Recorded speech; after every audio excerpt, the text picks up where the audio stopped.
we have been hoodwinked, bamboozled, and flat out deceived. There's something kind of about a kid that's never played baseball.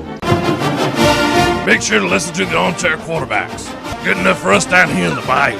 Go Tigers and the Armchair Quarterbacks. It's morning. Yes. Deceived. There's something kind of... Good morning. Good morning. We've talked the whole night through. Good morning. Good morning to you.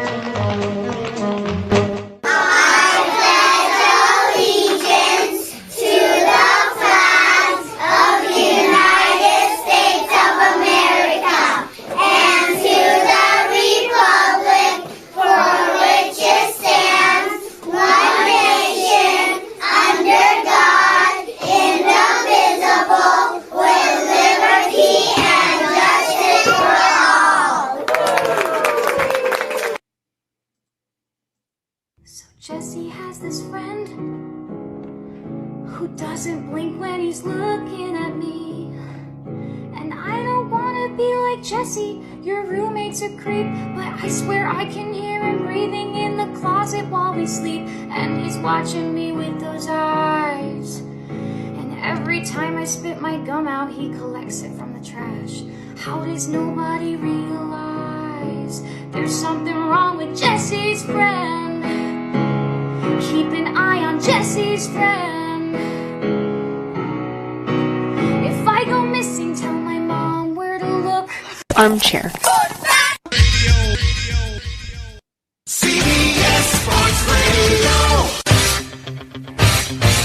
You're listening to the Armchair Quarterbacks on CBS Sports Radio, #1 sports station. Good morning, and this is your Armchair Quarterbacks Sports Flash. Former Notre Dame football and NFL player Louis Nix, who had been reported missing earlier this week, was found dead on Saturday. He was 29 years old. As of now, no cause of death was announced. After several days of searching, the Jacksonville Sheriff's Police Department office tweeted out at 8 p.m. Eastern on Saturday that Nix had been located. Nix was last seen at 10 a.m. on Wednesday.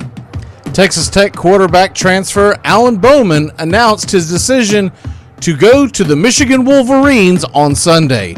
Bowman entered the portal on January 25th and is a graduate transfer, so he will be eligible to play for Michigan immediately. Throwing for 1,600 yards, 10 touchdowns, and 7 INTs last season for Texas Tech, he brings 3 years of experience to the position. In Bradenton, Florida, several players showed up Sunday wearing a red shirt and black pants in honor of Tiger Woods for the final round of the WGC Workday Championship. Conversely, in Puerto Rico, the opposite field event this week at the Puerto Rican Championship, the entire grounds crew wore the same garb in honor of Tiger Woods in response to his horrific accident earlier last week.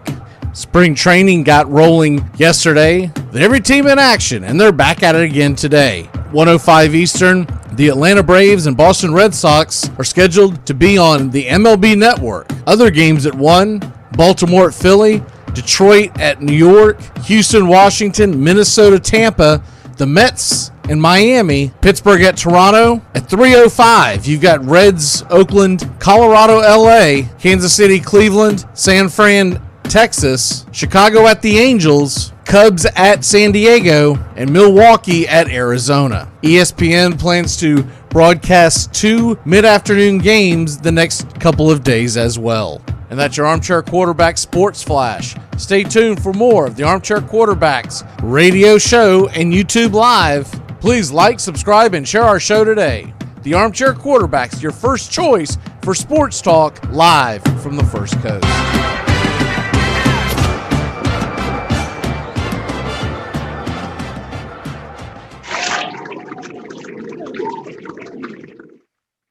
Good morning. It's time to wake up, y'all. You're listening to the Armchair Quarterback Show. We're here weekdays on CBS Radio, YouTube Live, 8 a.m. Eastern, 7 Central, 5 Pacific. The Armchair Quarterback Show, your first choice for Southern sports talk. Good morning, Mr. Justin Waller. Good morning. I don't know much, but I know one thing. Some things never fail. I can't figure out how to work a Zoom camera. I apologize. I was wondering what was going on. Good morning. I'm Mac McGee, and we are back, baby. We got a lot to talk about and a little time to do it. So let's get it rolling on this March 1st edition of Season 8 of the Armchair Quarterbacks. So anyway, Harkin sat me down. He said, "Champ, you're a dangerous alcoholic, a racist, and I don't think you know a lick about sports." And I said, "Ed, you dirty Pollock, it's 10 in the morning. Let's go have some drinks. Go to a baseball game where the Mexicans hit some touchdowns." Then he fires me. Armchair. Community Access Channel. He's the armchair quarterback. He's full of beer and he's full of snacks. The all-American man. With a cool one in his head.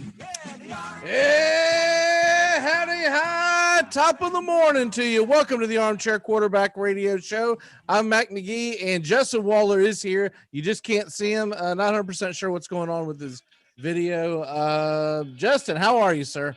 We've only been gone a month. I haven't changed anything. No conspiracy theories going on here. And it says stop video, but it plainly shows that I have my camera cut off. The little white dot is even on my camera, so I know it's working. I will figure this out, and hopefully I don't have to dial back in. But yeah, it's great to be back. Spring season's here. Those of you that play in our fantasy leagues, make sure you get your money in. I need your donations. As old Rocky Top goes for his title defense, asterisks or not, you're gonna have to deal with it, gentlemen. Back-to-back champ sitting right here. And I'm glad you can't see my face while I'm laughing hysterically at that.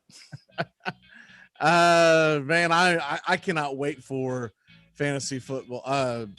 Baseball. We've got, I guess it was 4 weeks from yesterday is when we'll do those drafts. So looking forward to that. I put the updates out yesterday afternoon for anyone who's missed it or in our leagues.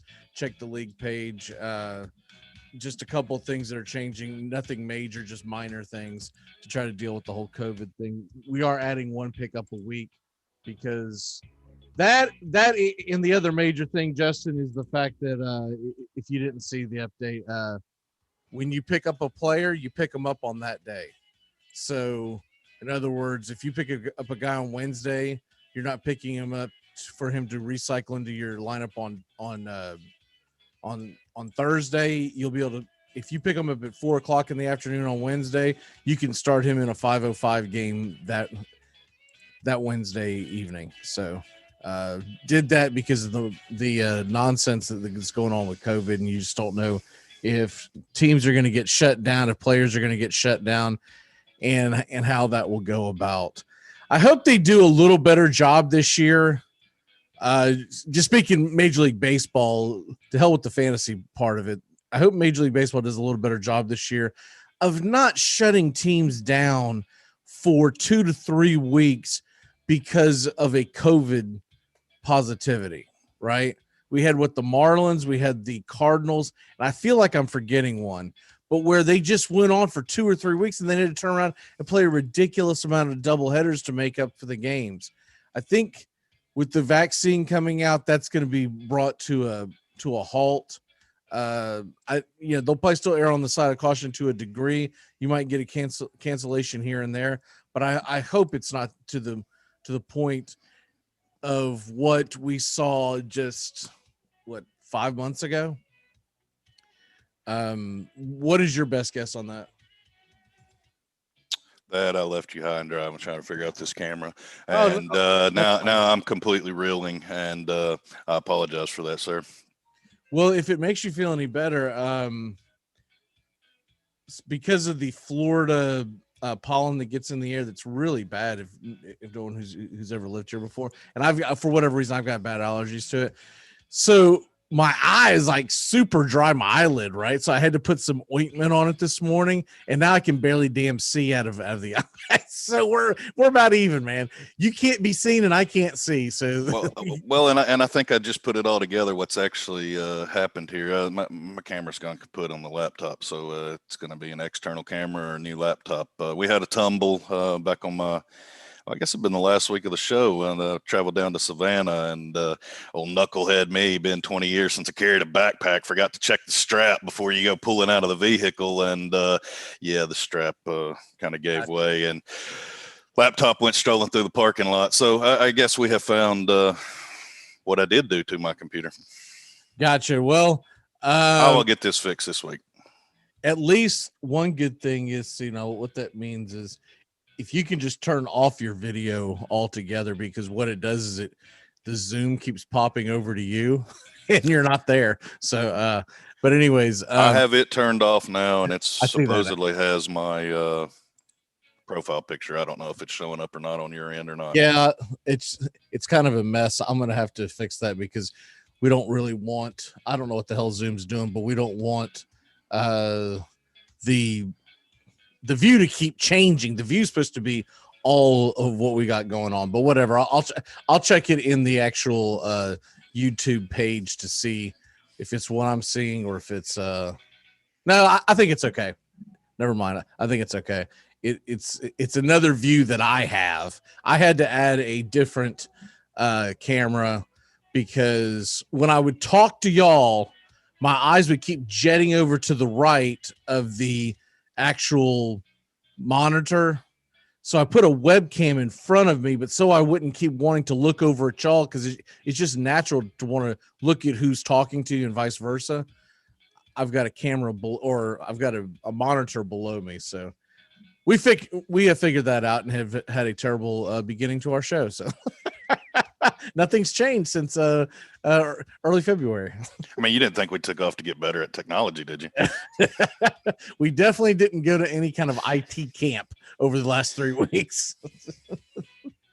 Let's go ahead and take a quick break. When we come back, we got a lot to dive into, including college basketball, and we're going to talk about Brady's 7th championship. I know it has not been a topic that people have been talking about the last few days, but we have not been back since he won, and we want to talk about that and also touch on Tiger Woods. We'll be back in a flash here on the Armchair Quarterbacks. Keep it locked in here to CBS Sports Radio. We'll be back in about 2 and 2.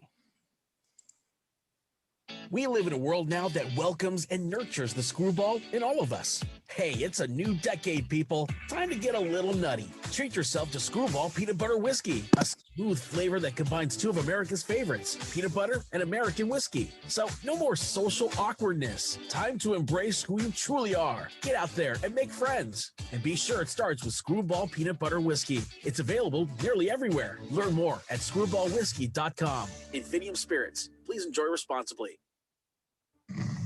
That's the sound of NyQuil Severe hard at work. NyQuil Severe is the best sleep with a cold medicine.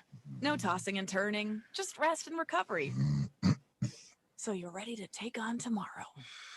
For powerful relief of your worst cold and flu symptoms, try NyQuil Severe. The nighttime sniffling, sneezing, coughing, aching, stuffy head, best sleep with a cold medicine. Use as directed. Keep out of reach of children.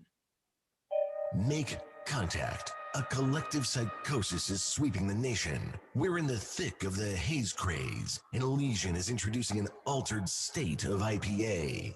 Contact Haze is a tangled chemistry of mild haze, low bitterness, and an explosion of hop aroma. This hazy IPA bursts with notes of bright raspberry, currant, citrus, guava, and passion fruit. Available in 6-pack cans in stores and in all Seattle Elysian locations. Make contact.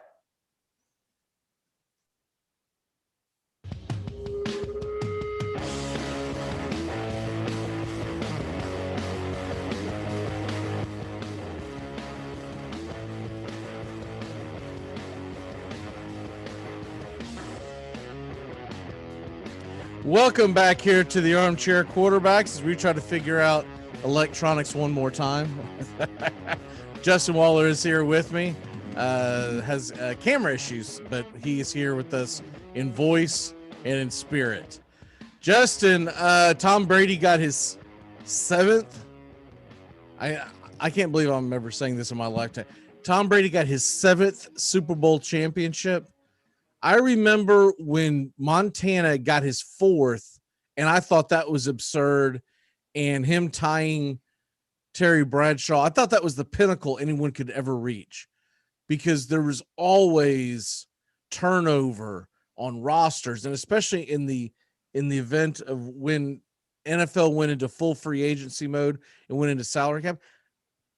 I didn't think in my wildest dreams you'd ever see anyone even reach 4 again, because it was so hard to keep players and teams together. But here we have Tom Brady, number 7. I don't even think you can argue anymore who the greatest football player of all time is, right? Yeah, there's no debate on that one. And it's the way he did it this season. He did it in a way, when you compare, it's always been Peyton Manning and Tom Brady. And I think he's just completely stretched it out to where it's not even a comparison into that. The IQ level, yeah, maybe Peyton stands on. But Brady really wanted to have that little notch in his belt, as well as having won Super Bowls for 2 different franchises. Now, Peyton kind of limped in and did it in Denver. It wasn't anything pretty. He didn't go in and dominate and scorch defenses. I mean, he essentially was, well, he was game manager at that time. We slapped that label on, just don't lose the ball game. Brady went out and won a championship this season. Granted, he had some help with that defense, but he shredded the Kansas City Chiefs in that Super Bowl. Yeah, he did. And my question, he went into Green Bay and did it as well. I mean, it was amazing to see. And, I joked about it a couple of times, and I was like, hey, I've lost enough money betting against Brady. I'm not doing it this year. And thankfully I stuck to my guns, because the man will make you some money. I'll tell you that. Well, it's funny, when I went back and listened to our preseason show, and my only reason for picking the Bucs to win it was I don't want to be on the wrong side of history when this guy goes down to Tampa and ends up winning another Super Bowl and proves everybody wrong. And I kind of had that theory with Belichick too, but I was like, I'm just not a believer in Cam Newton, so I left Belichick off. My question to you, aside from putting the fact that Brady is definitely the best football player, especially when you talk about championships, and the fact that quarterbacks are usually the biggest reason why a championship is won, especially in nowadays games, is he the greatest professional athlete of all time? Because I've got him there, and I don't think it's as close as people think it is, because people want to bring up Michael Jordan, but there have been a lot of NBA players who have won as many, even more than Michael Jordan, as far as championships. You've got guys who have sniffed his area of recent times. LeBron's been there a million times, but he's won 4 now, I believe. Kobe had 5. So there are people in his stratosphere. And then when you talk about the older players, and it's hard to compare the two because Bill Russell rattled off, I think, 10 or 11 championships, but it was a different era of basketball. My thing with Brady is he's doing something no one in his sport has even come close to doing. And some knucklehead on ESPN tried to compare Serena Williams as being the greatest athlete in the modern era.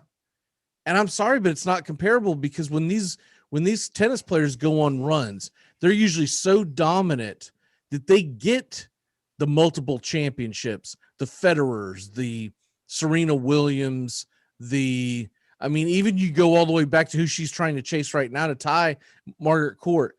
It's the history of tennis has always shown that when you get on a roll, you usually win a boat ton in a small amount of time. Because first of all, there's 4 championships every single year. So you have a chance to accrue. So when you compare her 23 to his 7, you can't compare it the same way, because you have to look at it more that Tom Brady's got 33 or 34 playoff wins, which would be the equivalent of a grand slam in tennis, because you get 4 a year. My only problem putting him in that greatest athlete category is he plays a team sport, and it's hard to make that comparison. To you brought up tennis. I mean, first in my head, just recent, Michael Phelps came to mind, Carl Lewis back in the day. I mean, when you start going with track and just single sport athletes where there's no team, and it's hard for me to put because Tom Brady's nothing without that offensive line. He doesn't even get the ball without another player. So, I mean, it's impossible for him to be singled out in that stance. So that one's tough. I lean towards, I mean, obviously greatest football player. I have no qualms with that when you can put the label, but single-handedly greatest athlete, I don't know, man. I'll give him mental toughness. I think he's probably got better preparation and mental game up there. I'll put it on that level, but it's very hard for me to put him as the greatest athlete of all time when it's hard to do with a team sport athlete, or it is for me. I can't distinguish in between them. So the only greatest athletes you're ever going to put in there are individual sports athletes? Well, I mean, I think to be the greatest athlete, you would have to be an individual sport athlete, because otherwise it's a team. You're relying on somebody else. You can't be the greatest if you have to have somebody else to play the game, right? Well, I mean, if Tom Brady can't snap the ball to himself, he can't be the greatest. Well, you're not relying on someone else. It's a part of the game, right? It's like saying that someone's not a great pitcher because the greatest athlete takes the game out of it. It's like is what I'm saying. I mean, you were truly, it's like saying that Babe Ruth isn't a great home run hitter because someone had to throw him the ball. No, Babe Ruth is great at what he did, and so that's a home run hitter encompasses someone having to throw you the ball. That's included in the scenario there. Being the greatest athlete of all time doesn't include. That's a singular award. I don't know how you can be great at, the team players. Even Jordan wouldn't classify into that. I mean, hell, was Jordan that great without Scottie Pippen? I mean, man, you were opening up a can right there. I mean, was he? Was he not? I mean, was he not good? I mean, I think he was great. I'm throwing the scenario out there that it relies on somebody else in team sports. I don't think you can win the greatest athlete of all time award as a team sport player. Could be completely wrong. Doesn't happen often, but today could be the first. This sounds a lot like the 3 rings argument. What it sounds like to me. I mean, are you enshrining Eli Manning or are you not? I mean, that's just what we need to know. If you want to put an asterisk and say the greatest individual sport athlete, okay, fair enough, and that's a different debate. But I'm saying all of these athletes are athletes. How are they not athletes? Just because they played a sport that has teammates? So are Jimmy Johnson, Richard Petty, and Dale Earnhardt all in that same? They got 7 championships. That's not a sport, though. I think it's a sport. We've had this debate. It's not a sport. It's a. You have to be an athlete to get in the car. It's a contest. It's a contest, but it's not a sport. It's not that, and it's not that what they do isn't difficult. It is, but it's not a sport. Because to be involved in a sport, you have to be using your body, and you don't really you use more of your mind in NASCAR. So if NASCAR is a sport, then chess is a sport. That's my argument. NASCAR is not a sport. I wouldn't even put a NASCAR or any racer. It's not just. I think when you factor endurance in it and the conditioning that you must take and the muscle memory to maintain that excellence through that long of a race, I think you do classify it as a sport. Now, are they on the same level? Is a NASCAR driver the same as a boxer? Absolutely not. I'm not going to get crazy with you, but I'd say they're just as they're one step below golfers. I'll really step on some toes this morning. Come on, Tony, call him. Golfers, I will give golfers a nod as an athlete before I give a NASCAR driver as an athlete. I mean, because I give them both nods. At least a golfer is, I still say that they're playing it. There's a difference between playing a game and playing a sport. And I still feel like golf is a game, whereas football, baseball, basketball, hockey, you name it, is a sport. I don't remember a lot of golf playing in gym class as a kid. So, I would take a dodgeball athlete over a golfer as far as if I was going to put a greatest athlete out there. There's nothing there are things that you have to be athletic about to play golf, but it's not athletic. I will say this. The argument I've always gone to when people say, no, golfers are athletes. Here's my argument. Can I lay it on you? Hit me with it. If golf is a sport, how the hell are you playing it in your 70s? Okay. That's just my point. Professionally, We don't have the senior tour of Major League Baseball or football, for that matter, or hockey. If golf is a sport, there wouldn't be a senior tour. Because it would be impossible. I'm just going to say okay to that one. Well, I mean, I'm gonna walk away from that one. I mean, and I apologize, everyone. For some reason, YouTube has crapped the bed and the chat room is broken. So I don't know what the hell that's about. But we do see that y'all are watching, and we do appreciate y'all coming back and watching us. But anyways, I'm like, of course. Why the hell wouldn't it be? I thought it was something I did at first. But anyway, it's April 1st or March 1st. I mean, what's happening here today? Exactly. Can't see Justin. You can't talk smack about his ridiculous takes. I mean, it's really getting, absurd at this point. Switching gears, Tiger injured. We won't see him play, best case scenario, until next year, right? I would assume so. Absolutely. I mean, the guy had pins put in his ankles, rods. Yeah. This is like 2 or 3 complex fractures in his. I think they said it was his right leg. So I can't imagine a guy in his late 40s is going to come back and play golf until next year at the best. That's if everything goes correctly. If this is the last of Tiger, let's say he never plays again because or he never plays to anywhere close to a level because of the injury. I don't want to put that hex that he's never going to play again, but let's just say he never gets to another championship. Where do you put him all time on the golfer list? This one's tough for me because we grew up in the mantra of Tiger Woods, the Tiger Woods era, and it revamped golf and made it a multi-million-dollar video game industry. And I mean, made partnership deals and advertising like we've never seen. I mean, Tiger Woods completely revamped golf, but he's not Nicklaus. He doesn't have his championships. And so I'm going to go that he's number 2 in that aspect as far as wins, but in my mind, he's the greatest golfer of all time for me personally, just because I think of what his contributions were to the sport and how they kind of changed the trajectory of where it was going. Golf wasn't as big and mainstream pre-Tiger Woods. He made it interesting for young men and women to get involved in a game that had no desire, never picked it up. Don't know if they ever would have picked it up if it wouldn't have been for the interest of Tiger.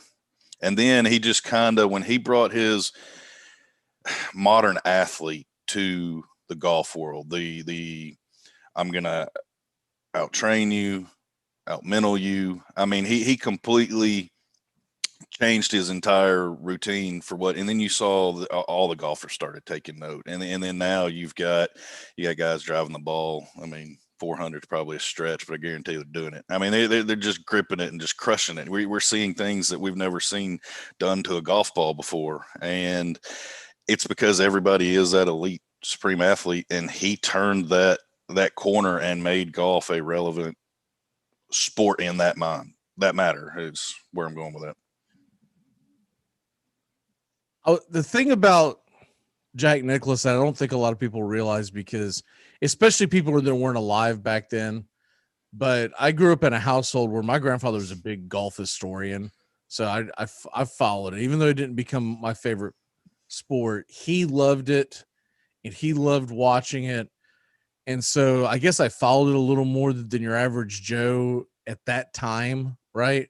I probably followed more golf in the 80s and 90s than I think your average sports fan did pre-Tiger, right? The thing about Jack Nicklaus is his entire career, he was going up against the greats. Some of the greatest golfers of all time all competed against Jack. So when Jack won his 18 championships, he wasn't doing it against Fuzzy Zeller, right? He was doing it against the elites. he was beating out the Arnold Palmers of the world, the Lee Trevinos. The list goes on and on and on and on and on. So that's why I think hands down Jack is the greatest. But I say, to your point, Tiger Woods energized an entire, not just one generation, I think 2 or 3 generations of A, making golf mainstream and big time again, and B, he also crossed the racial barriers that brought people of color into golf and watching golf and playing golf that would have probably never would have existed without Tiger Woods. Not just that Tiger did well, that he dominated, and he was so dominating because he was the first golfer that I ever remember, other than like there was a couple, there was like some David Duvals and whatnot, that focused on his actual physical condition. And I don't know if that's what made him better than everyone else, but it dang sure didn't hurt the fact that the dude was always in shape. He was always in not just golf shape. He could have played a lot of sports. And I think that's what made it. Golf was no longer the old fat white guy out there playing, right? He transformed it. You went from John Daly being everybody's hero to Tiger Woods being everyone's hero in about 4 or 5 years. Because I want to say Daly's British Open championship was 93-ish, and by 97, 98, Tiger Woods had the world he basically had the world in the palm of his hand.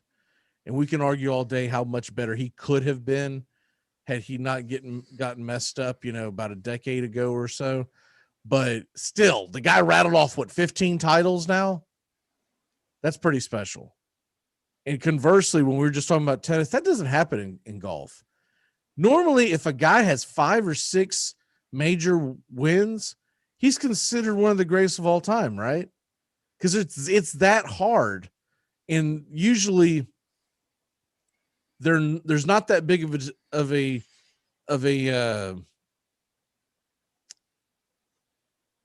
the bar is usually set in golf where everyone is pretty close to each other every single Sunday at the end. One guy will get hot, but then he can't get that hot for the next 6 months. The Tiger Slam we saw in 2000 was probably the greatest, carried into 01, but that was the greatest year of golf I've ever seen in my lifetime, and I don't know if it'll be duplicated. I think the only thing that's ever came close was, I know we were doing the show, Justin, but I don't remember the year. But remember when Jordan Spieth had his run and he won like 2 or 3 titles? That's the closest that I can remember. And I don't, like I said, I don't remember the year. I want to say it was 2015. It feels like decades ago because Jordan Spieth has been so mediocre at best recently. But that's my biggest thing with Tiger Woods. Tiger Woods, as great as he is, he did compete against guys that I think that to no fault of his own, but he was just in better shape. And it took about 10 years for the world of golf to catch up. And now all the kids now that you see out there on the course, they're more of the Tiger ilk, where they come in. The kid Colin yesterday that won the championship, he thanked Tiger. Well, Colin is of Asian American descent, right? And I guarantee you that had a big impact on him growing up as a kid, seeing Tiger Woods, who is also of Asian American descent. That had to have had a big impact on him of saying, well, hell, if he can do it, why can't I? Yeah. I mean, it'll be debated forever which one's the greatest, but I think hands down we can both agree that Tiger Woods is the most important. Well, I think he became the most important in our lifetime, and it's not even close. Right? Absolutely. Because the other thing with Tiger Woods too, and then I'll just end it here, is Tiger Woods also took off in the age of ESPN at its prime, right? Sports Center, all that. And then of course the technology. It's much more fun to watch golf today than it was in 1962. Though the sport really hasn't changed much, What has changed is you can see every blade of grass, as opposed to go back and watch some of those old tapes of Nicholas in the 70s and 80s. And you're like, good God, people sat in front of this and watched this all day long. I'm like, dude, we didn't just watch it, man. If you got popped in the back of your head, that meant that it was time for you to go change the channel for your dad. We were the channel changer. All right, let's take a break. When we come back, we're going to talk some Major League Baseball and some college basketball. We'll be back here in a moment here on the Armchair Quarterbacks. Keep it locked in here to YouTube Live. We're back for season number 8. We'll be back in a flash. Keep it locked in here on CBS Sports Radio and YouTube Live. You come at the king, you best not miss. ACC football covered like no other here on the Armchair Quarterbacks. And backpedaling, Lawrence flips it open, wide open. Justin Ross off and running. The Alabama native wins the foot race, and Clemson strengthens its grip on this championship game. Wow, gut punch by Clemson right there. Akers for 3. Cam Akers in the clear. Foot race. And they finally spin him down at the 5. The electric play the nose needed. He wants another deep shot. Drops it in. At the goal line. It's a Canes touchdown. They pitch it to Cersei. Cersei lunges into the end zone. And the Yellow Jackets score again. Armchair Quarterback Radio is ACC country. Fantasy sports time to jump into DraftKings. Go to DraftKings today at DraftKings.com. Golf, NASCAR, soccer, you name it. And of course, Major League Baseball, basketball, hockey, and football. Go to DraftKings.com. Listen to the Armchair Quarterbacks for DFS advice all year round. Here in St. Augustine, Top Gun Supply is the friendly gun shop. Top Gun Supply stocks a wide range of firearms. They buy and sell used guns. Top Gun Supply at 525 State Road 16 in St. Augustine, the friendly gun shop, a proud sponsor of the Armchair Quarterbacks. Make sure to listen to the Armchair Quarterbacks. Drive time. The Armchair Quarterbacks good enough for us down here in the bayou. Go Tigers and the Armchair Quarterbacks. Frazier, wait a minute. Do you think you got me a tape of the show? What on earth for? Well, how often do you get to hear your son on the radio? I'm on the radio every day. You make sure they remember forever the night they played the Titans. This is Armchair.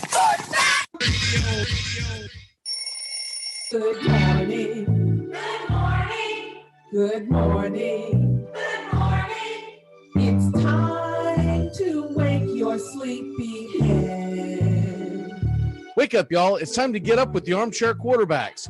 The world of sports is changing every morning. So wake up, y'all, with the Armchair Quarterback Radio Show. It's time to get up out of bed. Willie and the Wizard, Big Mac, and Sam the Man. The last segment of the Armchair Quarterbacks Radio Show, we're talking baseball. That's the Armchair Quarterbacks talking baseball. The last segment of the Armchair Quarterbacks Radio Show. Yeah, I was born a Cardinal fan.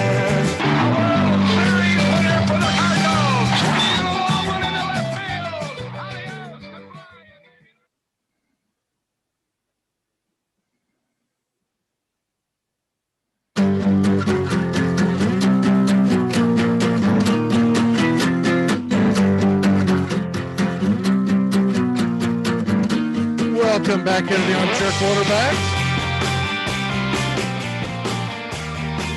CBS Sports Radio. And we're on YouTube Live.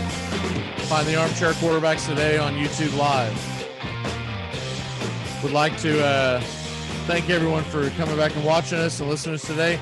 And Justin, we're up over 1,000 subscribers. So that is that's a key number in this biz. So 1,000 subscribers. That is a good thing going on right now at Armchair Quarterbacks. So Justin, I assume you're still there. I am. Okay, because I just realized I haven't looked over at the mothership in a second. And if you dipped off and tried to come back on, I would have not have known. The college basketball, before we get into baseball, college basketball, you brought up something that I don't, even if I had heard it, it had gone in one ear and out the other, of how they are planning on doing the seeding this year. Why don't you hit that, put that on us real quick? Well, I mean, traditionally it's been done regionally, so you can try and limit the travel and make sure that the schools in that region and their fans can travel too. It's about flipping tickets. But with it all being in the Indianapolis market this year, in and around that city, there's no need to do that. So you're going to S-curve through to simplify this. You'll have your four number ones and your four number twos and your 4 threes. And I mean, it'll snake right through, but they're going to leave the regionality out of it. There will be some limits as far as like ACC and SEC. When you get some of these conferences going to have multiple teams and all of them in there, that if you've played a certain number of games this year, they're going to limit. Just recently, Florida State played Carolina over the weekend, and they play twice a year, do they not? Plus, you would have no, we do not this year. It's random in the ACC. You sometimes play maybe 1 or 2 teams twice a year, and the rest you play one, because they don't do divisions in the ACC basketball, which is strange because you're correct on the SEC. Florida will play Tennessee twice every year, right? But with the ACC, it's a crapshoot. Well, then we'll flip over to Florida, Tennessee. So to eliminate them playing in the first or second round, they have it eliminated out, and they will strategically move 1-to-1 bracket to where they eliminate. You wouldn't have this is not going to happen, but just say, Florida, Tennessee plays multiple times. They go down to the SEC championship. They would probably require Tennessee have to upset to win that to get a seeding to where this would make sense. But it would keep them from meeting their 4th time in the first 2 rounds.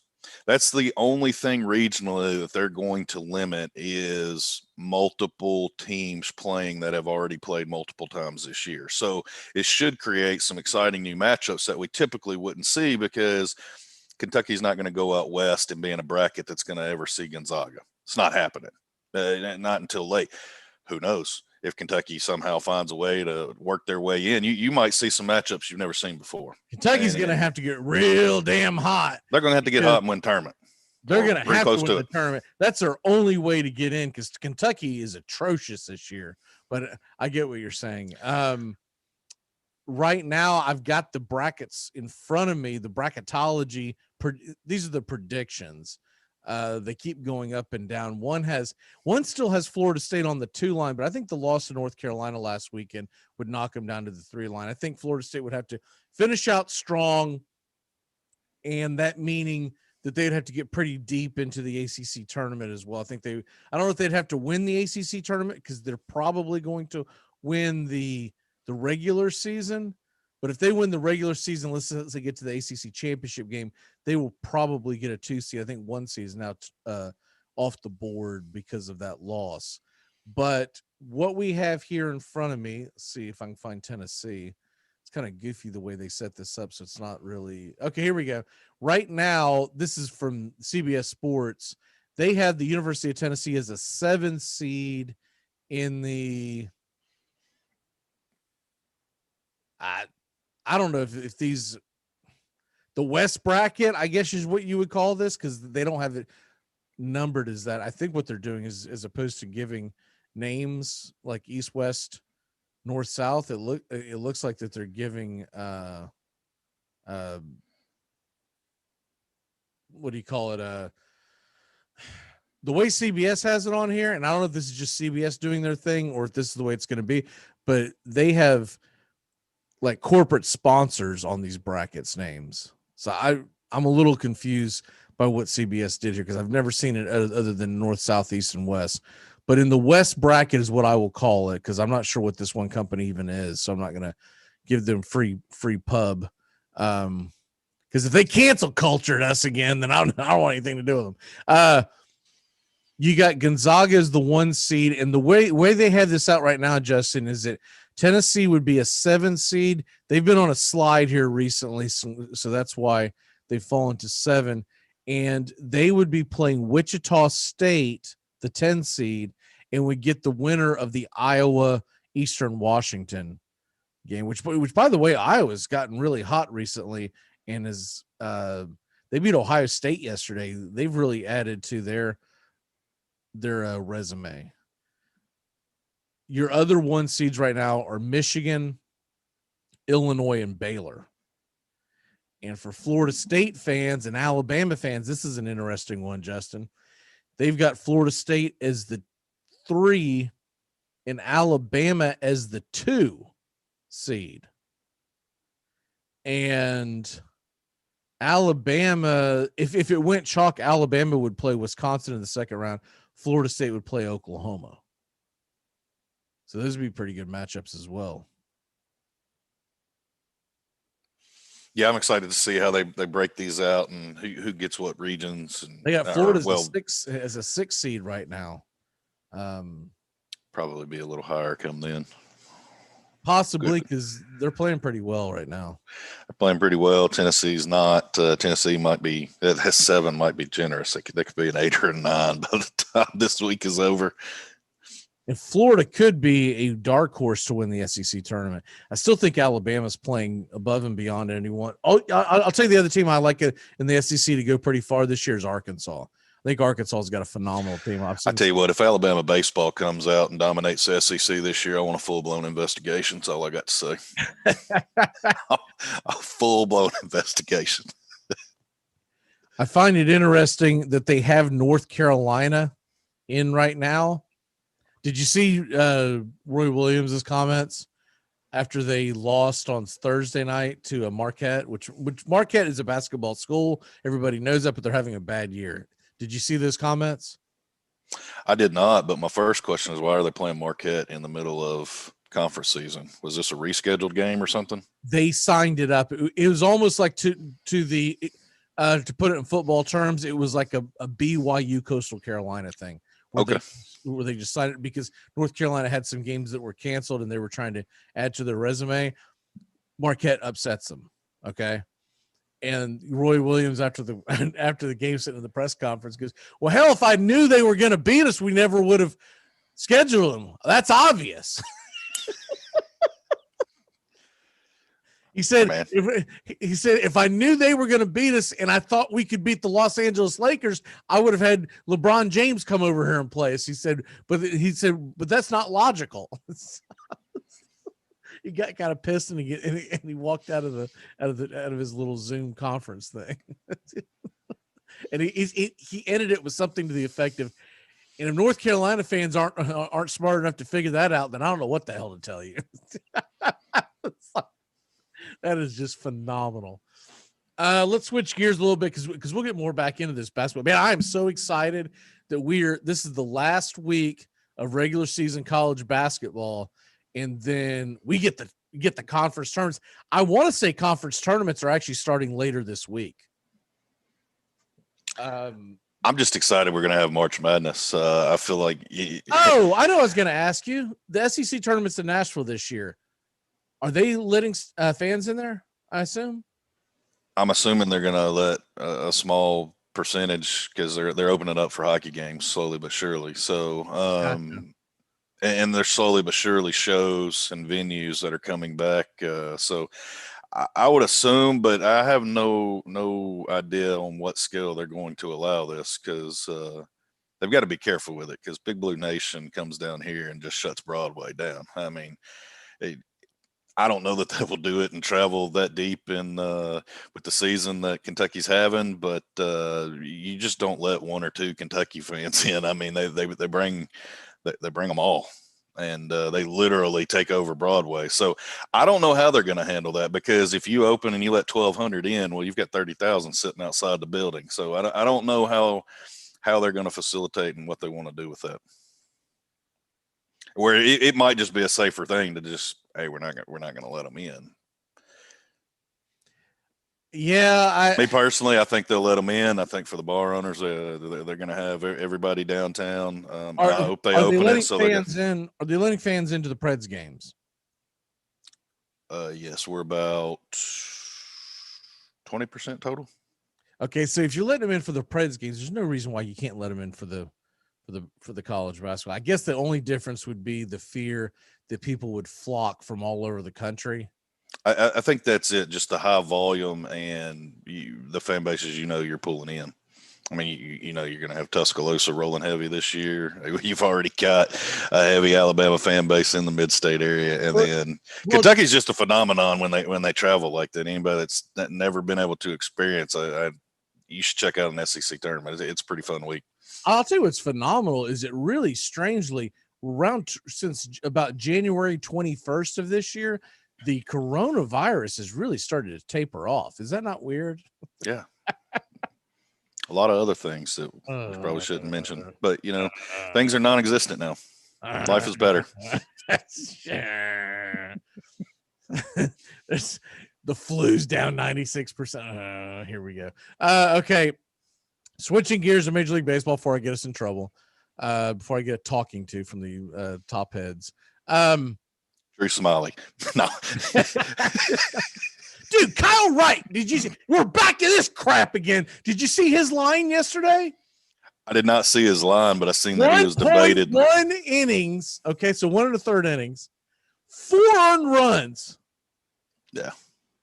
Are you kidding me with this crap? We're starting it all over again. And it's not guaranteed that Soroka will be back. And their talks, I was doing a lot of reading this weekend, that it's between Wright and Bryce Wilson. Bryce Wilson. For the 5th. I'm like, did you not see the NLDS? It's Bryce Wilson all day long. Bryce Wilson. I'll take AJ Minter as an opener before I want to put Kyle Wright back out there. My God. And these stupid moronic Atlanta Braves fans that are out there, that all they do is, they bury their head in the damn sand until it's too late, and then they complain around August.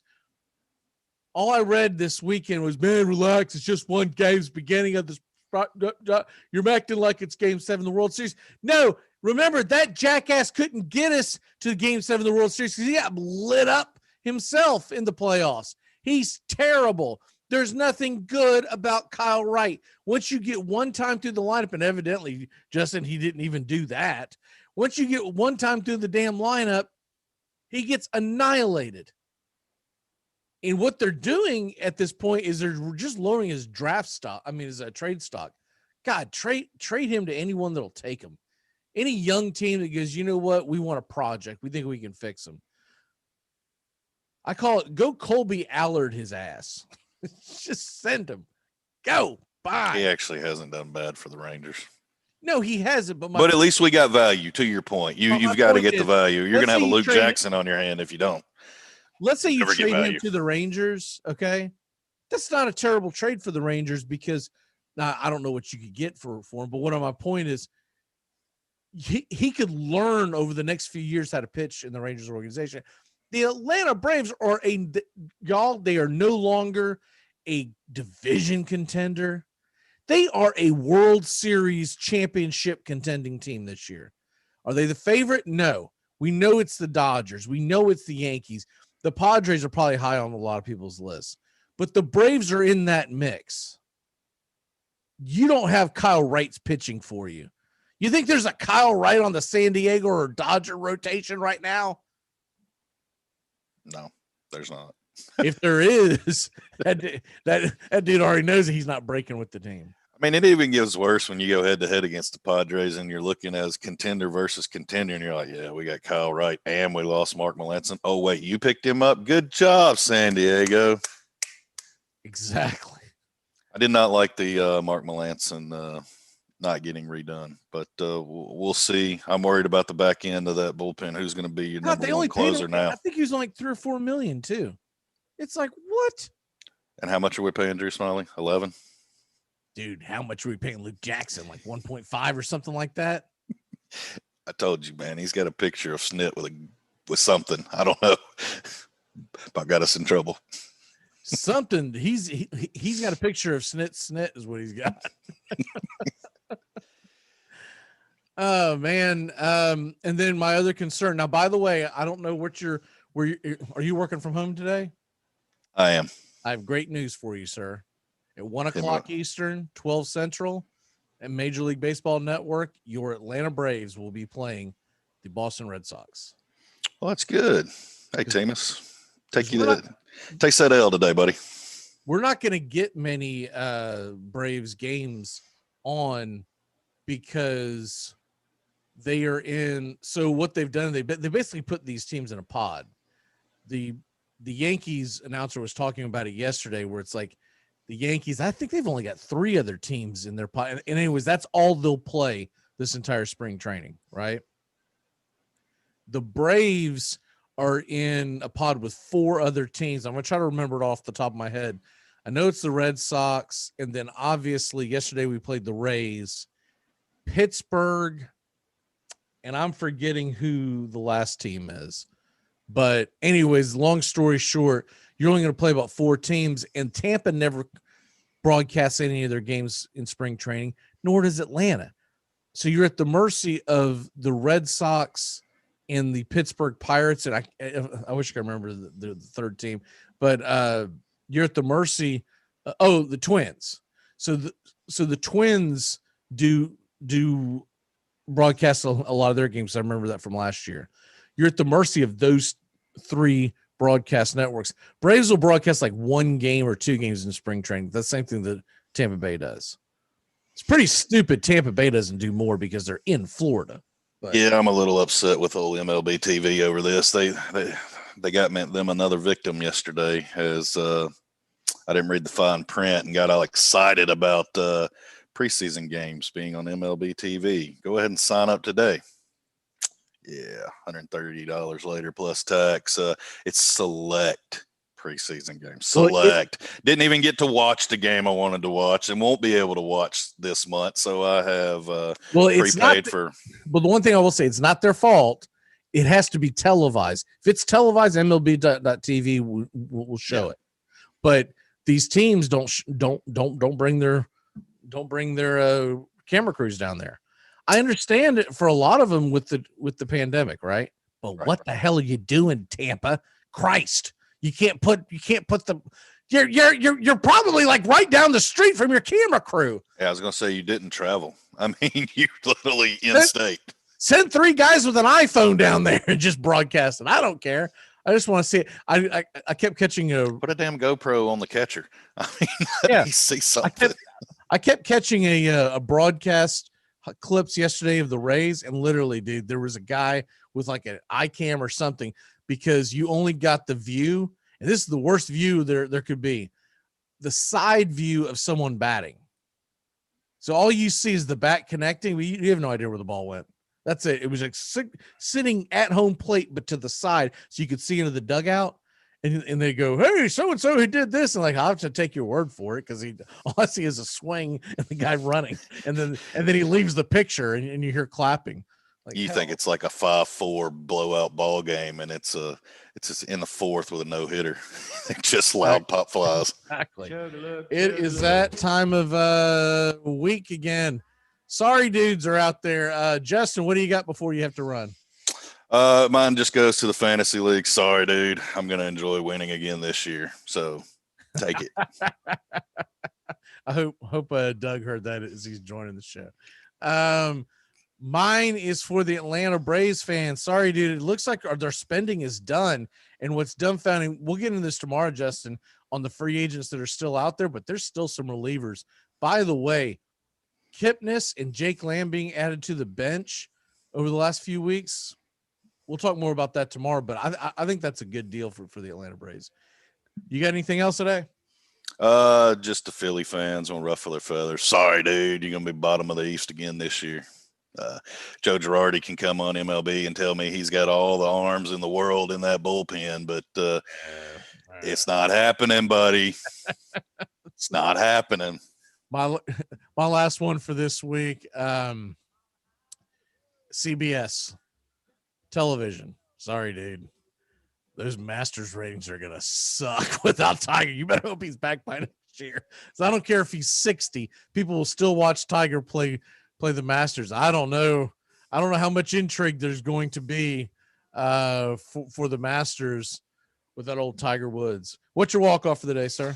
Hopefully Doug's audio is on, and I'm going to pass it over to number 2 because that's what you're playing for this season in fantasy baseball, buddy. See you, gentlemen. All right, brother. We'll see you tomorrow. We're going to go ahead and take a quick break. When we come back, we are going to get into fantasy baseball with Doug, as we are just less than 4 weeks away from most people's drafts. We'll be back in a flash here on the Armchair Quarterbacks. CBS Sports Radio. I'm a little rusty, so I apologize. I have to figure out how to do this one more time. So I will pass it off here in a second as we go, and away we go.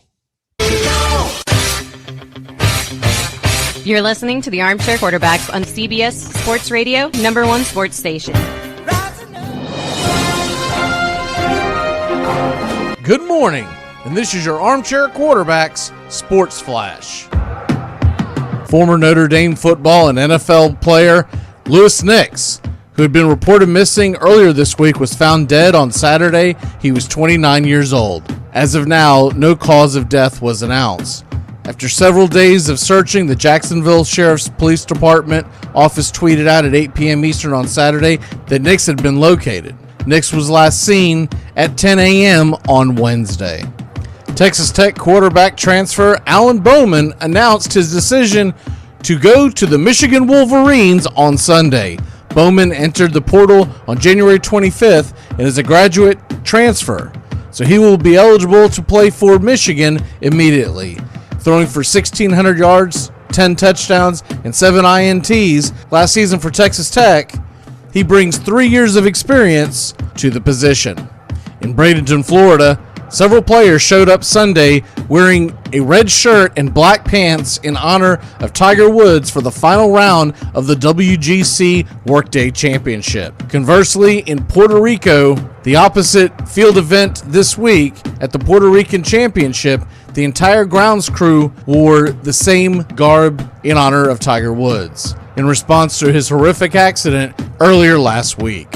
Spring training got rolling yesterday. Every team in action, and they're back at it again today. 1:05 Eastern, the Atlanta Braves and Boston Red Sox are scheduled to be on the MLB Network. Other games at 1, Baltimore at Philly, Detroit at New York, Houston, Washington, Minnesota, Tampa, the Mets in Miami, Pittsburgh at Toronto. At 3:05, you've got Reds, Oakland, Colorado, LA, Kansas City, Cleveland, San Fran, Texas, Chicago at the Angels, Cubs at San Diego, and Milwaukee at Arizona. ESPN plans to broadcast 2 mid-afternoon games the next couple of days as well. And that's your Armchair Quarterback Sports Flash. Stay tuned for more of the Armchair Quarterbacks radio show and YouTube Live. Please like, subscribe, and share our show today. The Armchair Quarterbacks, your first choice for sports talk, live from the First Coast.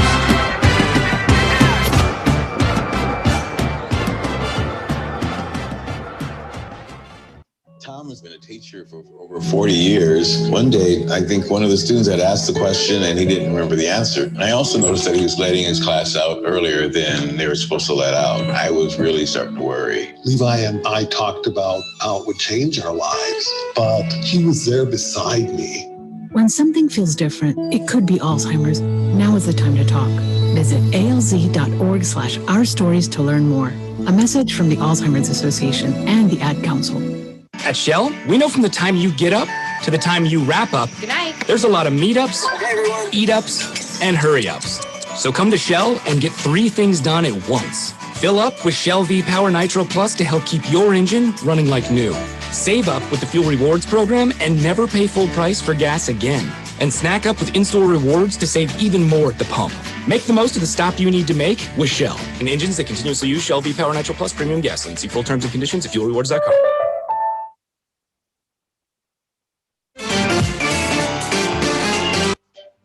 Armchair Quarterbacks on YouTube Live.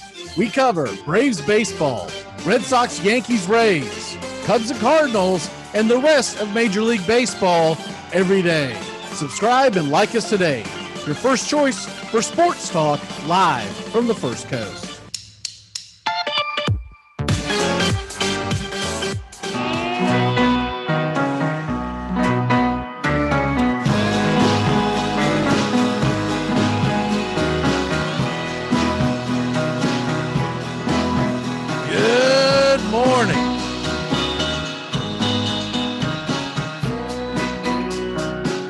Welcome back to the Armchair Quarterbacks radio show. And joining us is Red Raider Doug. Doug, how the hell are you, sir? Doing well, doing good. Good to be here again. Good to have you back, man. We're 4 weeks away from fantasy baseball heaven. Yes. The draft day. So it's 4 weeks from yesterday, technically. I cannot wait. We got a draft at 4:00, and then that'll be the auction draft. Okay. Right. And after that, we have the draft the rotisserie one. The reason why there's only like an hour in between it and the big boy draft, the other dynasty draft, is because it shouldn't take very long to draft 5 players, right? Right. So we've got 4:00. We've got, I think 7:00 is the second start time. And then we have 8:00, which is our dynasty keeper league, which is the one that Justin keeps referring that he won the championship for. The championship no one paid attention to. No, I'm joking. I will say that a lot of people didn't pay attention like they would have, and so we got gold hard cash back on the table to get everyone interested. I don't know if you saw those updates yesterday on. Yes, I did. Yeah, I did. So, I mean, all in all, we're not putting much money in at the end of the day on any of these leagues, but they'll all be for a little bit of cash because you got to have something to excite people to where they got something to play for, and they won't be so, nonchalant about it. That's what I cared about. And so away we go with that. We'll be able to get into positions next week. But I thought what would be a fun one to do this week would be more of just looking at, the top 100 and guys you think that are a little overrated, guys you think that aren't rated quite high enough. Do you have any of that pulled up in front of you? I'm pulling it up right this second as we talk. So let's keep on talking. Okay. So 2021 is going to be a little different than any other year because you're coming off such a short season. I think there is some concern about pitchers and how much they'll last for the duration of 2021, right? Will they be fresh and this won't matter, or will they like hit a wall at the end of the year? So that's the first part that you can't even predict. I'd say it's going to be split. I'd say you're going to have some guys that are going to be re-energized and go, man, I'll tell you what, that last year of barely playing, that really helped me. And there's going to be other guys who are just going to hit a wall and just, especially I think the younger players could hit a wall that just won't be used to it. But then the other thing with 2021, as of right now, we have no designated hitter in the National League. So in my opinion, what that does is that instantly ranks National League starting pitchers just a couple of rings up as I go through these. Now, I'm not saying I'm going to take a National League pitcher every single time, but if there's a National League pitcher who is ranked around the same as an American League pitcher and there's no DH, which by the time we get to the 28th of March, we should know for sure if there is a DH, right? Mm-hmm. That's going to be a big deal, in my opinion, because you no longer have that instant offense that keeps rolling around. There were pitchers last year that got knocked out of games that probably could have gotten out of some of those messes if they were facing the pitcher, right? Mm-hmm. Now that's not going to make a hill of a difference of a guy like Garrett Cole in your lineup and Lucas Giolito and all the elite guys.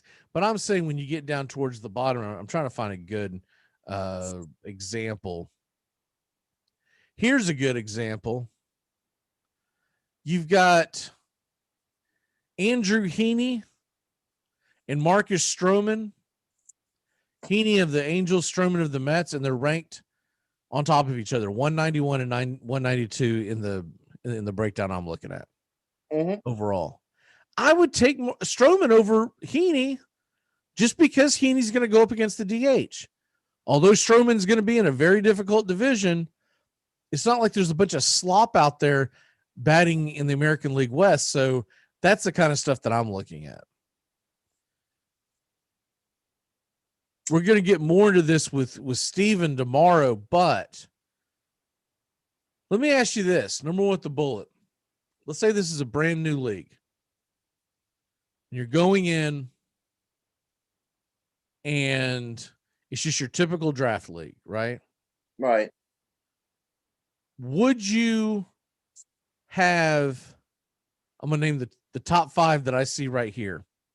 Who would you have ranked number 1 between Acuna, Trout, Tatis, Betts, and Soto? In a typical like points league. I'm not going to go Roto style because Roto's a little different. Right. Is it still Trout? That's right now. I have to say still Trout. I don't see anything that's changed that. Acuna might have changed the conversation a little bit, but not that much. Trout is still overall number 1. And a typical points league. Yeah, I agree. First of all, the thing about Acuna, and I think the reason why he gets the nod by so many people being up as high as he is, because there's a lot of them have ranked number 1, is because of his stolen base category. And I get that. But overall, he's not as disciplined a hitter as like a Juan Soto. In a 1-year deal, but it's not a keeper league, I would be tempted to go Trout number 1, and I think my number 2 guy is Juan Soto. I get it that a lot of people have Tatis up there because it's mainly because of shortstop, right? But my opinion is this: when I'm making picks, I'm going to go for the best player available at the very beginning. Right. Crap about positions. The only way that ever gets changed is like if there's a guy with Christian Yelich's ability and he plays catcher, then that's a game changer, right? But other than that, there's so many good shortstops out there. I'm not putting Tatis. I think Juan Soto is extremely underrated. What say you? I agree with you. I mean, I don't, if I'm looking at a draft 2 with Tatis, I know he signed a big contract. I know everything about him, but I don't trust him. I trust Juan Soto before. Juan Soto, like Mike Trout, I mean, to me as a fantasy player, is just that model of consistency that I want on a team. So and he's durable. Yeah. The thing about Tatis is, and look, I've got him in a keeper league. The thing about Tatis is that I'll tell you, when he's good, he's phenomenal. But he's played 2 seasons in Major League Baseball. Mm-hmm. He's only played 143 games. Yeah. So Juan Soto comes in and plays. I think he's the most polished of what I call the 3 musketeers when it comes to Acuna, Tatis, and Soto. Soto is the best hitter. Yep. He's kind of a jackass, so I don't like him because he does that shimmy shake or whatever he does, that slide step to the plate that I wish someone would put one right in his rib cage about, or just laugh at his ass. That would even be more insulting to him probably when he does that slide. I would just belt out of, yeah, the hell are you doing? I would just make fun of him, to be honest with you. Uh-huh. You dancing up there, son? What are you doing? Get in his head. But outside of those 3, there's a lot of talent out there, but I rank it the best polished hitters. It's Soto number 1, and then probably Tatis and then Acuna, because Acuna is still going off raw ability. And I have, until I see him come back from a winter where he's put it together on tape and he's done the work in the film room and done the work at working his counts, not just swinging at the first damn fastball he sees. Yeah. I got to put Soto in front of him. And also, Acuna's a leadoff hitter. Yeah. Soto normally hits number 3. So there's usually runners on base when Soto belts one out of the building. Acuna hits a lot of solo home runs, a lot of them. So I think the overall talent is probably Acuna, but I just don't think the maturity is there for him yet. I agree with that. He is not anywhere near polished. That's the word. He's not a polished player. Go back and watch his interviews. He just seems like every time they interview him, it's like a 16-year-old kid. Mm-hmm. Which is great. It's fun to watch, but I've got to put him at number 3. But yeah, the one thing I know about Mike Trout, he's pretty durable. He's going to come to play. It's hard to believe he's 30 years old now, but give me him in a full season with Anthony Rendon in that lineup, batting behind him. Mike Trout should see a lot of fastballs. Mm-hmm. Yeah, that's why I still got him at number 1. Like I said, nothing has changed there. So, okay. All right. So looking at these lists, is there a guy that jumps out at you who's like, that dude is ranked way too high right now? I'll tell you, and maybe because I don't like him, and I think he's not going to play as well. I'll tell you, there's 2 right now in the list that I'm looking at, the way they've got it. Lucas Giolito. I mean, he's okay, but being ranked in this ranking, they got him number 18 overall. I don't think he's that great. Who? And I see kind of a relapse season this year. So who? Giolito, the pitcher from Giolito. I say Giolito all the time, but from the White Sox. Well, you're wrong. I'm wrong, but I think there's a lot of hype, and I think there's a lot of hype because the White Sox are projected to be. You call a guy Honus as much as you want, but if his last name's Jones, his last name is Jones. All right, Giolito. Sorry. If you've never had him before, that's why you got him ranked lower. He's really good. He's he's one of my keepers in our dynasty league.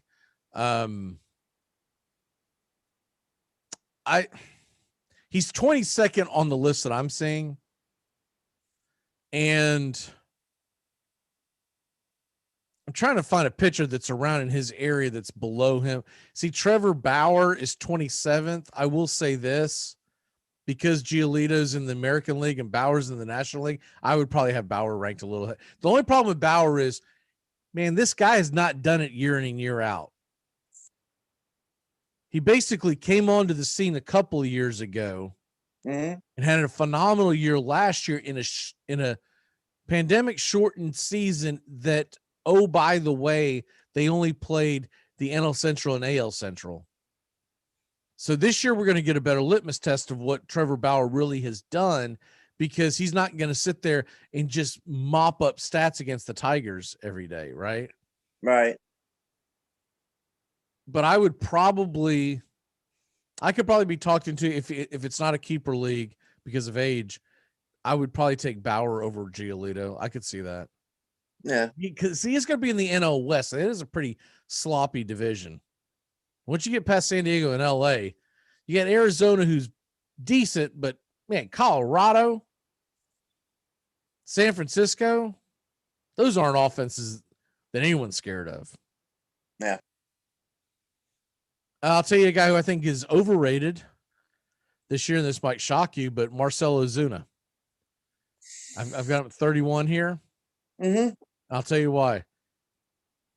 I don't know if he can duplicate what he did last year. Everyone's seeing what he did last year.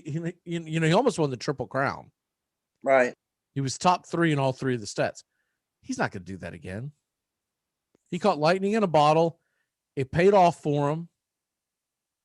Everyone believes Atlanta got a really good deal for Ozuna, but you might find out down the road that Atlanta overpaid for the guy. It's really going to depend on his commitment to staying in shape, because if he comes in a little heavy, which he has in the past, that could be an issue. But that's what I don't think he's grossly overrated, but Doug, he's ranked over Anthony Rendon. Again, well, that's like what I was saying about Giolito. Kershaw is overrated, 37th. I'm wondering with his age, I wonder if he'll make it through half the season. With his back problems bothering him again with Kershaw, who knows? I wouldn't rank him that high. I wouldn't rank him in the top 100 right now. There's no way on God's green earth that I would allow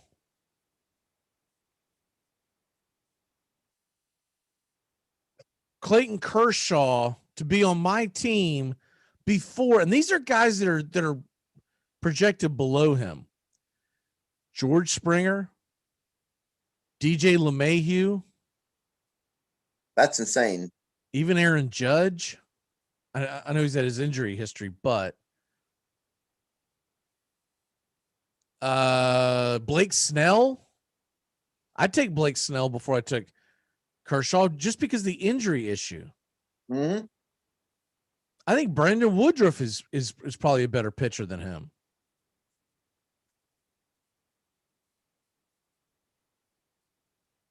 Tyler Glasnow of Tampa.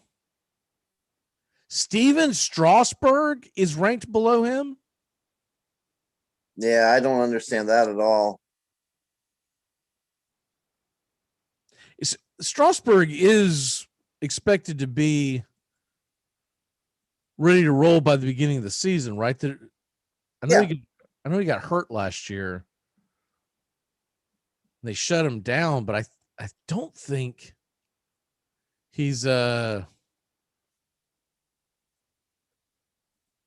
I haven't seen anything where he's not projected to start the season. So how the hell is Steven Strasburg below him? Again, I think this is just reputation. This is, the Dodgers are loaded up again, blah, blah, blah, so on and so forth. And I like I said, there's a lot of bias with that. I don't even begin to understand that. I really don't. I just pulled up an article here back in December, and it says Washington Nationals expect Strasburg to be ready for spring training and opening day of 2021. So there you go. There's no way I'm drafting Clayton Kershaw over. I mean, he's about 20 spots in front of Strasburg. Now this is every single position. This isn't just pitching, but right. Still. I'll tell you another guy who's overrated, Randy Arozareno. Yeah. I'm sure you probably pronounce it Arizona, but Randy Arozareno, they've got him ranked 59th overall. That is a very small sample size to be drafting a guy that high. They've got him ranked over JT Realmuto. Are you serious? Javi Baez. Well, Baez I can understand because he had a crap season. Him and Yelich got a lot of proof. Yeah, but are you going to take Arozareno over Javi Baez? I wouldn't. Marte, that's kind of like a weak position. Altuve's below him. I know Altuve had a down year, but I'm not expecting that to be back-to-back years. Austin Meadows, Max Muncy, all these guys are below him. That's insane. That's a wishful thinking height pick. That's just a height pick. I would completely ignore that. I wouldn't. That Arizona, as I like to call him, I wouldn't put him as another one. I would maybe put him in the top, maybe 110. That's where I would pick him in that part of the draft anyway. I wouldn't chance it. I wouldn't chance picking him any higher than that. Now we're going to have essentially, I think 3 shows to be able to do all. Let me double check that real quick. pull up the calendar here.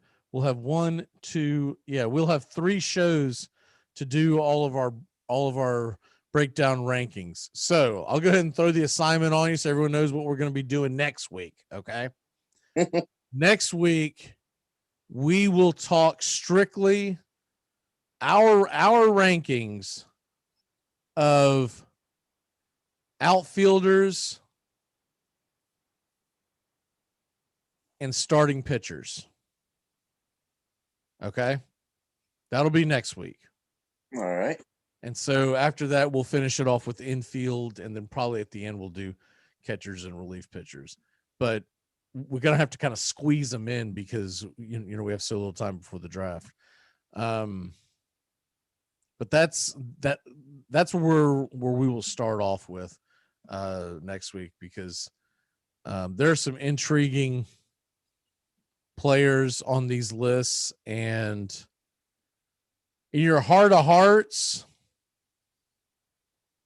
I'll give you one that I want to know where your head's at right now. Max Fried is 20th on the list for starting pitchers. Mm-hmm. Too high, too low, about right? What say you? About right. I'd have him maybe a little bit lower, but okay. I'd say top 25. But yeah, he's about where he's supposed to be. It's interesting. Maybe it's just the Braves fan in me that has him ranked higher in my head. I mean, I'm taking him over Kenta Maeda. I can tell you that right now. I'm taking him over Clayton Kershaw, but that's just me. He was so phenomenal last year. I can't imagine he's going to fall off that much. And now he's going to have help. He's going to have Morton. He's going to have Soroka back probably sometime in April. All in all, I'm probably more excited about this fantasy baseball season than I have been about any in a while, because I felt like we didn't play it last year. Well, no, we were kind of handcuffed last year with everything going on. This feels like a real season coming up. Yeah, and also because of the simple fact that you get an entire year of playing it, right? As opposed to it was a 60-game sprint. Yeah. It was terrible how they had the playoffs set up anyways, because they dragged it all the way to the last week of the season. And so I remember when I was in the championship with Justin, I was so hamstrung, man. Half my roster was shut down because of either injuries, or their team was out of it, or their team had already clinched a playoff spot, and they said, we're not running anyone out there. Mm-hmm. And in a dynasty league, you can't just be dropping people to win a fictitious championship that has no money in it. No, not at all. I mean, you're like I said, the season was kind of handcuffed. You especially in a year like that. I could have done that last year, but I didn't. I'm like, no. I mean, I'll take the wins that I can take and see where it takes me. But I'm not touching any good players that I have. Amen to that. All right, it's time to turn back time and do walk-offs and all that stuff. So here we go. We can get to the clip. Here we go. All right, on this date in 1903, the Rules Committee sets the height of the pitcher's mound box to a maximum of 15 inches, Doug. I'm sure you remember that well, 1903. Oh, yeah. It would be 66 years later in 1969 that the maximum height will be dropped to 10 inches as a result of the previous season dominating pitching, which saw batting averages plummet to all-time lows. So with that being said, when you see statistics for pitching and hitting that are pre-69 and post-69, that's the cutoff, y'all. It is a different game pre-1969 and post-1969. So all these great batting averages and home runs that were done pre-1969, they are even that more impressive. Ted Williams. I had Doug Williams on the brain. Ted Williams's phenomenal season in 41, where he hit over 400, should have won the MVP, but they gave it to DiMaggio because he had the 56 game hitting streak. Take all that into account whenever you see a baseball statistic, and it's going to be interesting this year. What's different this year than previous years is this year they are deadening the ball, and they are picking 5 random stadiums in Major League Baseball. They are not telling anybody which stadiums these are. They're taking 5 stadiums in Major League Baseball, and they're using humidors. And they're going to use those statistics going forward in 2022 and beyond. What's scary about that, Doug, when you're doing your drafting, you don't know who the 5 teams are. Mm-hmm. So you don't know if you're about to draft a hitter whose home park is going to play with a dead ball. Now, it probably will only affect it by 20, 30 feet, but that could be a difference in home runs. Yeah. So there you have that. Get ready for that little nugget as you're trying to figure out, is my guy sucking because of the humidor? What's going on here? And we're not going to know the answer until the end of the season. It's unreal. Birthdays.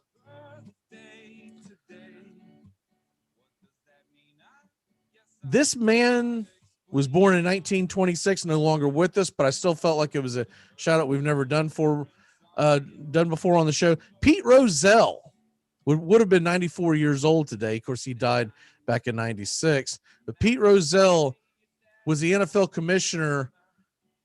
When I think of the NFL commissioner, I always think of Pete Rozelle. I don't know about you, Doug, but that's the guy that I go to in my head because he was there from 1960 to 1989. And he pretty much brought the NFL from second tier sport below baseball to above baseball as far as viewership in his tenure. And it all stemmed from one thing. I still say to this day, football is the best television sport. Yep. And so when television came into the play, that's when football came into play. Yep.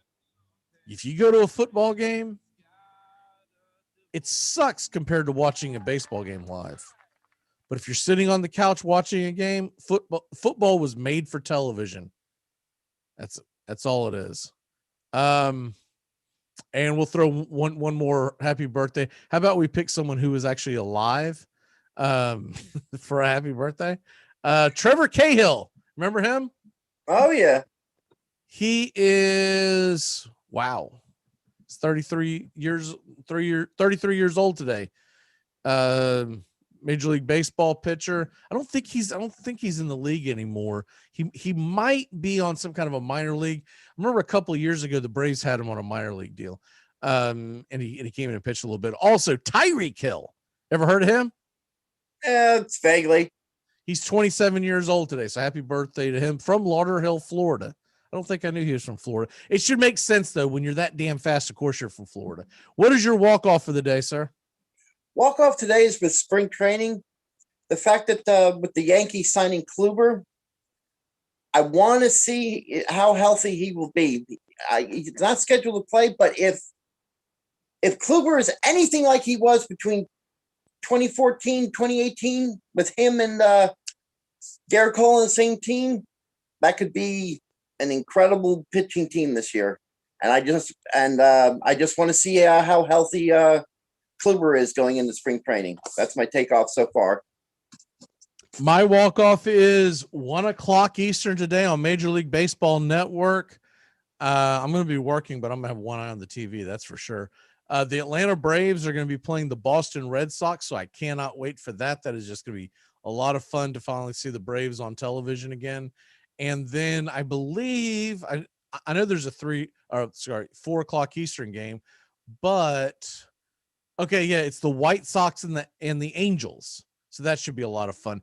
Tonight, the game you just mentioned, the New York Yankees and Kluber, that game will be replayed on Major League Baseball Network at 8:00 tonight. And overnight, you've got Rockies, Dodgers, Orioles versus the Phillies. So I'm going to be consuming as much baseball as I can in the during the preseason, because there are a lot of teams, but mainly it's Atlanta, but there are a lot of teams that I'm curious to see how certain jobs that are won. And with Atlanta, the main thing I'm looking at is what are they going to do with their bullpen?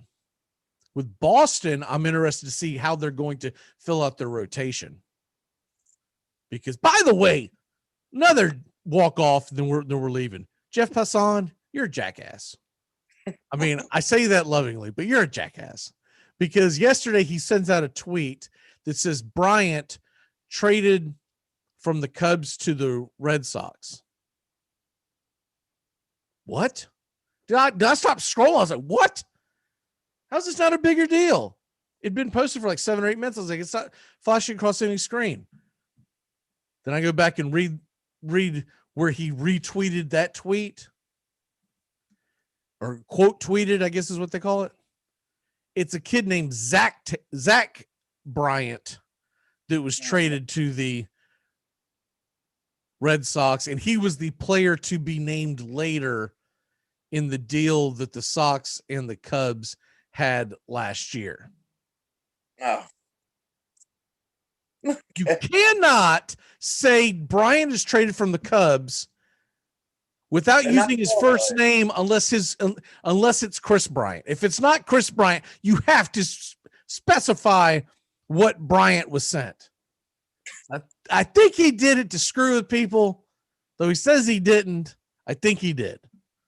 You don't just randomly say Bryant. That'd be like saying, putting out there that Brady was released by the Tampa Bay Buccaneers. And then you go in and read it and say, it was actually Jim Brady. He is the vice president of executive operations to the manager's assistant. And no, if you say Brady and the Buccaneers, you got to say Tom. It's Tom Brady. Anyway, that's my walk-off. We'll see y'all tomorrow. Steven's back with us. Justin will be here. Doug, we'll see you next week, sir. Great job. Yep. And get your list ready. I will.